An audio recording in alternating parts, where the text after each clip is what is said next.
ప్రజలు బాగా గమనించాలా. ఒక ఐఏఎస్ ఒక ఐపీఎస్ అధికారులు కూడా ఒక రాజ్యాంగ విలువలతో కూడిన ప్రజాస్వామ్యంలో ఒక ప్రజాప్రతినిధులకు లేచి వాళ్ళ కుర్చీలలో నుండి ప్రజాప్రతినిధులను గౌరవిస్తున్నారు అంటే ఇది రాజ్యాంగ ధర్మం. కాబట్టి ఎంత పెద్ద పెద్ద చదువులు చదివినా కూడా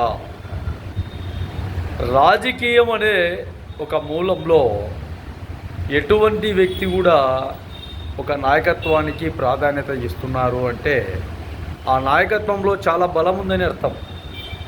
అయితే ఆ బలాన్ని బలోపేతమైన నాయకత్వాన్ని ప్రజలకు అండదండగా నిలిచే విధంగా ఒక పాలన అందించే విధంగా నాయకత్వ లక్షణాలు ఉండాలి. కానీ ఇంకొకరిని ఇబ్బందులు గురి చేసే విధంగా ఐఏఎస్ ఐపీఎస్ అధికారులను కించపరిచే విధంగా పెద్ద పెద్ద ఆఫీసర్లను కించపరిచే విధంగా ఈరోజు ఒక ఐఏఎస్ అధికారి ఒక జిల్లా యంత్రాంగాన్ని కూడా ప్రతి ఒక్క వ్యక్తిని ఈరోజు నడిపిస్తున్నారు అంటే ఆయన చదువు ముఖ్యం.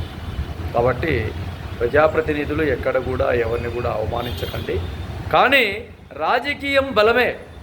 రాజకీయంలో ఉండే బలం బలహీనతగా చేయకుండా బలాన్ని ఇంకా బలోపేతమైన నాయకత్వాన్ని అందించే విధంగా ప్రజలకు చేయుతగా ఉండే విధంగా ఉండాలని కూడా మహాజన రాష్ట్ర సమితి రాష్ట్ర నాయకత్వానికి దేశ నాయకత్వానికి కూడా తెలియజేస్తాం.